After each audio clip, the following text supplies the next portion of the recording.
송영길 민주당 대표가 비행기에서 읽고 있는 선물로 줬대요. 일종의 저는 그 야유라고 생각했습니다. 이런 책을 이용해서 야유를 보냈다는 점은 그렇죠. 그 정치 문화 네. 형성에 도움이 자녀로 소련에 네. 살면서 자기가 사실 어릴 때부터 막 KGB 미행을 당했다는 거 아니에요. 이제 그런 면에서는 어떻게 보면은 그냥 이런 책을 쓰기 위해서 좀 태어난 사람 아닌가 싶기도 해요. 그러니까 우리 서울에서 부산까지가 400km 정도 되니까 되게 가까운 거예요. 삼성은 아니더라도 가능한 모든 수단을 고려하고 시도해 보려는 의지 그런 거는 굉장히 중요한 것 같아요. 자, 여러분들 안녕하십니까? 오동진입니다. 1962라는 책이고요. 마이클 dobs가 썼습니다. 세기의 핵담판 쿠바 미사일 위기의 13일입니다. 마이클 dobs는 유명한 기자 출신이고 제가 책을 보면서 느낀 거는 거의 소설가예요. 미국의 저널리스트들은 이렇게 논픽션을 쓴다라는 것을 보여주는 그런 사람인 것 같습니다. 한 편의 대하 소설을 읽는 듯한 흡입력이 굉장히 강한 논픽션입니다. 유정원 변호사 모셨습니다. 안녕하십니까?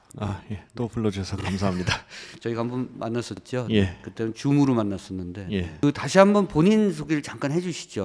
저는 뭐 한국하고 미국에서 변호사 자격증은 있는데 네. 실제로 일을 하는 거는 기업법 전문으로 일을 하고 있고 네. 이제 미국 현대사라든가 정치에 관해서는 이제 미국에서 1년간 연수를 할 때 네. 개인적으로 관심을 가지게 돼서 네. 그 이후에 계속 뭐 페이스북에 글도 쓰고 네. 뭐 이제 신문이나 매체에 관련된 칼럼도 쓰고 하다 보니까 네. 그쪽으로 전문으로 좀 글도 쓰고 하게 됐습니다. 주로 이제 대통령이라든지 대통령 선거 뭐 그런 쪽 위주로 좀 관심이 있습니다. 네.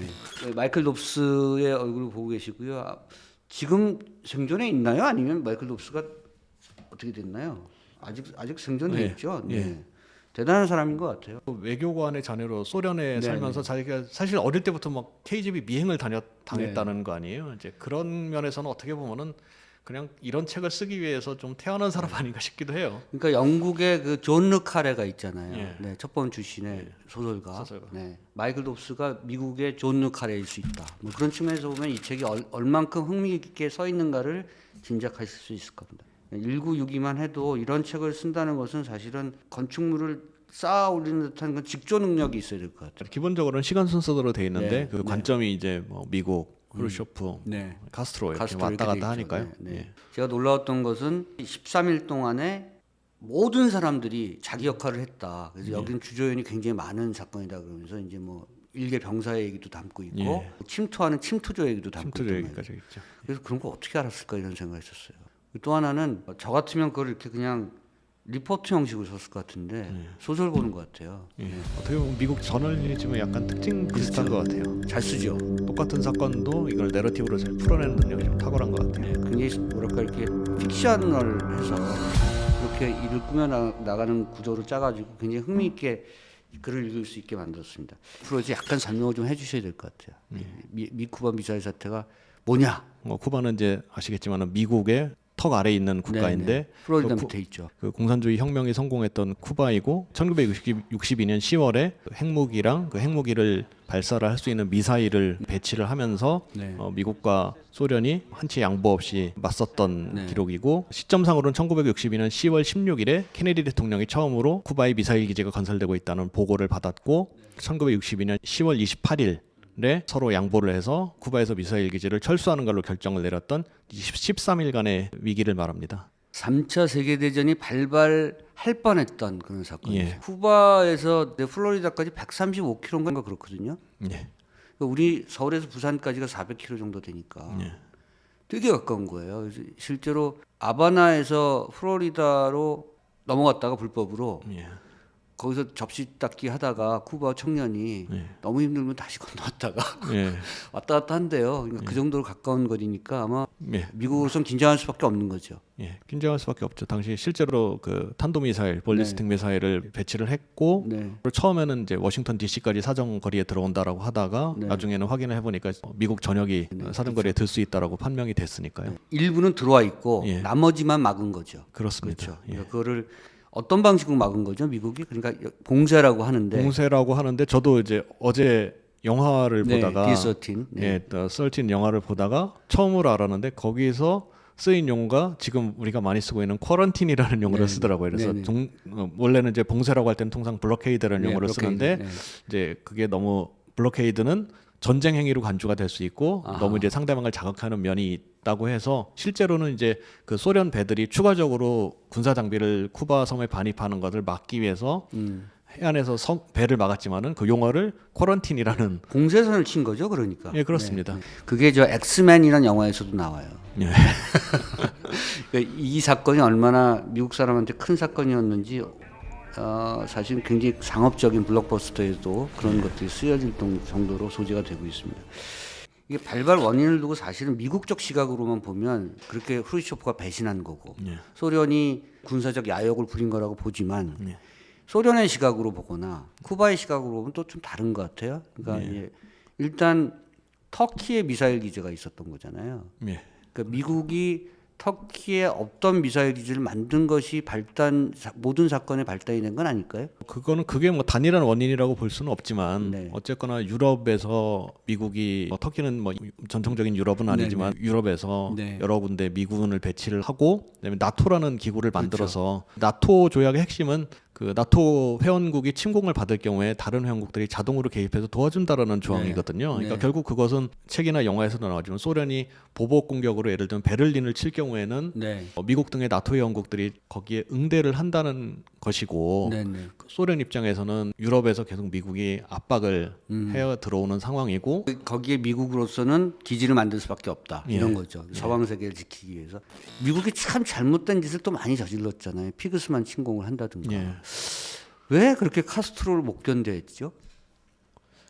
공산주의자에서. 일단 미국 입장에서는 저 지도를 보시면은 결국 쿠바가 바로 지리적으로 가까울 뿐만 아니라 저 카리브해 굉장히 요충지인 것 같아요. 그러니까 결국은 소위 말하면은 제국의 그런 군사력 내지는 이 실질을 유지하려면 결국 제해권을 장악을 해야 되는데 쿠바 혁명이 나서 사회주의 정권으로 넘어간 이후에도 관타나모 기지는 어떻게든 유지를 했잖아요. 결국 아직까지도 거기에 미국이 주둔을 하고 있고 그런 요충지에 하필 또 반미를 내세우는 공산주의 정권이 들어왔다라는 거는 참을 수가 없었던 것 같고 그래서 61년에 피그만 침공 사건도 일으키고 그게 실패한 이후에도 책에도 나오지만은 계속 케네디 형제는 뭐 몽구스 작전이라든지 이렇게 쿠바를 어떻게 하면은 전복을 시켜서 이거를 근원을 없앨까라는 국리를 계속했던 거죠. 근데 제가 오늘 이 복장이 카스트로 복장이에요. 피델 카스트로가 이제 나이를 먹으면 항상 국회에도 이렇게 저 놓친 내가 왜 저렇게 추리닝을 좋아했을까 이런 생각을 했는데 오늘 쿠바 얘기를 하는 김에 이렇게 입고 나왔습니다. 어떻게 정리가 된 거죠? 그러니까 미사일이 일부가 반입이 됐고 잘못하면 쏠 수도 있고 어느 한쪽에서든 그리고 해상에 봉쇄령이 내려서 해상 봉쇄 라인이 쳐졌고 이게 13일 만에 어떻게 정리가 된 거죠? 케네디가 결국은 해상 봉쇄를 해서 추가적인 못 들어오게 했고 일단 첫 번째로는 추가적인 반입은 막은 거고 그다음에 그거에 대해서는 이제 소련에 사인을 보낸 거죠. 지금 당장 전쟁을 하는 건 아니지만 단호하게 조치를 하겠다라는 이제 메시지를 보낸 거고 후르시초프가 타협을 하는 거죠. 쿠바의 안전을 보장하는 문제라든지 터키에 배치했던 주피터 미사일을 뭐 철수하는 문제 등을 놓고서 타협을 해서 상방이 물러나는 쪽으로 정리를 근데 한 거죠. 그게 정치에서나 군사 외교에서는 특히나 누가 먼저잖아요. 예를 들면 자 물러나는 건데 네가 해상 봉쇄를 먼저 풀어라. 내지는 뭐 쿠바를 침공하지 않는다는 약속을 먼저 해라. 그럼 내가 이걸 뺄게. 어떻게 동시에 했나요? 아니면 케네디가 먼저 양보했나요? 후르시초프가 메시지를 보낸 게 이제 첫 번째, 두 번째 메시지가 있는데 그게 과연 이게 내용이 조금씩 달랐기 때문에 이제 미국에서도 어느 게 진짜인지를 알 방법이 없었던 거고 당시에는 한라인도 없고 했기 때문에 시차도 있고 그래서 그거를 어떻게 처리를 할 것인지를 가지고 내부적으로도 굉장히 격론을 벌이는 측면이 나오고 한쪽의 해석은 그렇죠. 쿠바 미사일 위기를 극복한 거는 결국 케네디 대통령의 단호한 결단이었다. 해상 봉쇄를 해서 이 쿠바의 미사일이 서는 거를 용납하지 않겠다는 단호한 결단이었다. 그리고 중간에도 이제 눈싸움 얘기가 나오잖아요. 서로 눈을 깜빡이지 않으려고 노려보고 있다가 저쪽이 소련 쪽이 더 먼저 눈을 깜빡인 거다.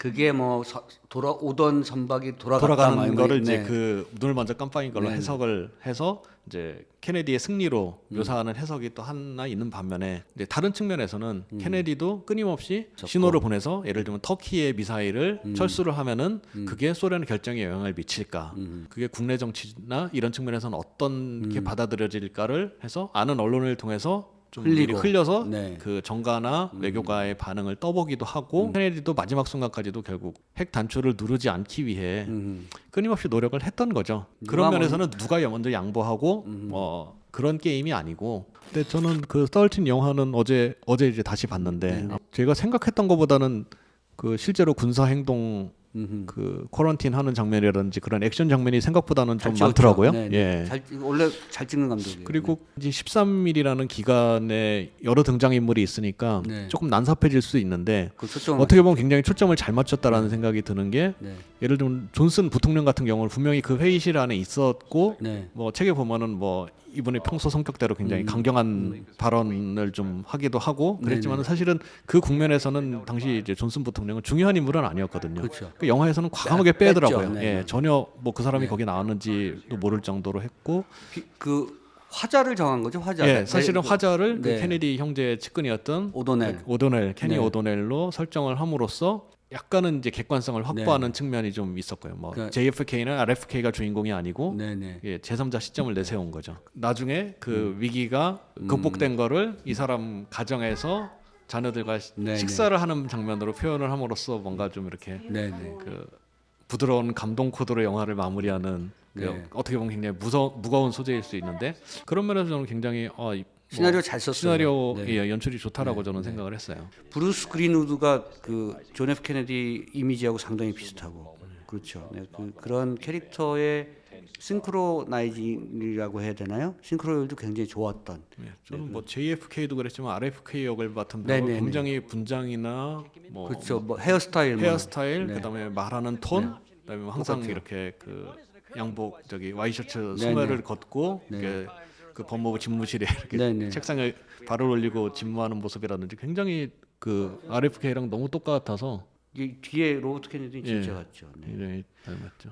D13이라는 영화를 통해서도 당시 1962년도에 미국 쿠바의 사태를 이해하는 데는 굉장히 큰 역할을 하는 거죠, 영화가. 영화를 보면 굉장히 잘 요약이 돼 있고 정말 그리고 실제로 그 대사나 이런 것들이 그 실제 있었던 역사적으로 굉장히 충실하게 그 고증을 했더라고요. 그러니까 케네디 형제를 이제 평화를 위해 노력한 영웅으로 묘사한 그런 이제 신화적 측면만 빼면은 그리고 이 책도 13일의 얘기를 시점 순으로 이렇게 나열을 하잖아요. 그걸 보면은 그 13일 간에도 이제 등장 인물들의 그 입장에 이런 게 조금씩 변하잖아요. 그러니까 로버트 케네디도 처음에는 굉장히 강경하게 얘기를 했죠. 강경하게 얘기를 이 사람 원래 성향도 좀 그런 면이 있고. 제가 봤을 때 로버트 케네디가 성격은 별로 안 좋았던 인물 같아요. 처음엔. 그러다가 이제 나중에 좀 각성한 인물 같아요. 근데 이 책에도 이제 그 로버트 케네디가 나중에 소련 대사를 대통령 입장을 전하는 어떤 측근 정치의 순기능을 좀 보여주는 면이죠. 자기가 권력을 막 더 행사하려고 한 게 아니라 어떻게든 소련 입장에서도 RFK가 얘기를 하는 건 JFK 뜻으로 받아들일 수밖에 없는 인물이기도 하니까. 근데 이제 책에도 보면은 그 케네디가 이제 RFK 그런 역할을 맡긴 이유는 첫 번째는 이제 대통령이 신뢰할 수 있는 절대적으로 신뢰할 수 있는 사람이고 이제 두 번째가 그 무자비한 실행력 얘기가 나오거든요.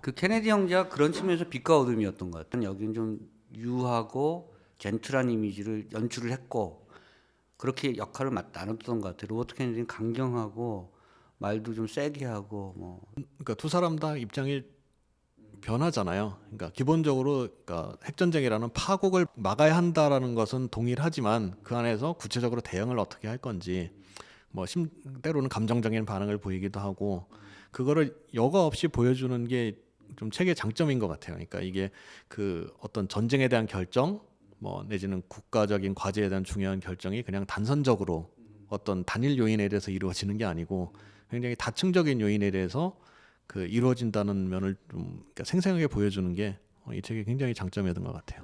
이 폭격을 주장하는 장군들 앞에서 그게 유일한 방법이냐, 미국이 다르게 할 수는 없느냐, 다른 방법은 시도해 봤냐라는 거를 계속 묻거든요. 어떻게 보면 그런 그 국가 지도자의 품성 내지는 뭐 품성은 아니더라도 가능한 모든 수단을 고려하고 시도해 보려는 의지 그런 거는 굉장히 중요한 것 같아요. 책에서 인상적인 그런 대목 뭐 소개해 주시죠.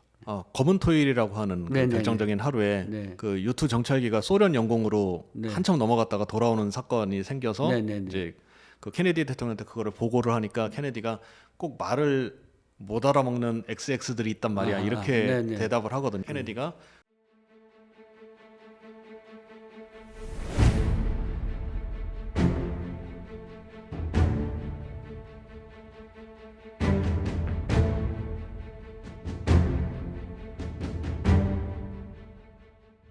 국가 지도자도 굉장히 기억해야 될 말이라고 생각을 해요. 자기는 모든 걸 컨트롤할 수 있다라고 생각을 하지만 사실은 그렇게 가지 않는다는 거죠. 이제 얼마 전에 그 읽은 책 중에 오바마 대통령 회고록에도 보면은 이제 오바마가 그 국방장관을 전임 조지 W 부시 대통령의 국방장관을 유임을 시키거든요.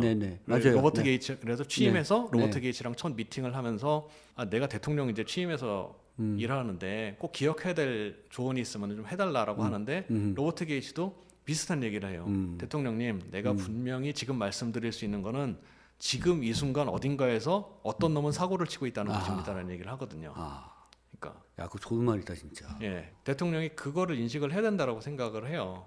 그러니까 자기가 어떤 정책을 결정하고 집행을 하는데 항상 인간의 실수가 개입을 할 수밖에 없고 그거에 대해서 책임으로 받아들여야 된다라는 거죠. 예. 좋은 말이네요. 1962는 딱 날짜별로 돼 있어서 어떻게 보면은 진짜 그 미드 보듯이 하루하루 넘겨가면서 보실 수 있는 책이기 때문에 마이크 dob스가 진짜 잘 썼어요. 정말로 저는 이렇게 쓰고 싶어요. 이렇게 못 쓸 것 같아. 지금부터 딱 60년 전이잖아요. 길다면 길고 짧다면 짧은 기간입니다. 저희가 아직 그렇게 오래된 얘기가 아니고 늘 반복되고 있는 얘기이기 때문에 이런 역사적 사건을 통해서 현실의 여러 가지 문제를 한번 파악해 보시는 게 도움이 되실 것 같아서 오늘 유정원 변호사 모시고 650쪽입니다. 이거 한번 읽으시면요, 이 독파의 쾌감이 다 해냈어 뭐 이런 거 있잖아요. 강추해 드리는 책입니다. 1962 세기 핵담판 쿠바 미사일 위기 14년. 감사합니다. 즐거웠습니다. 감사합니다.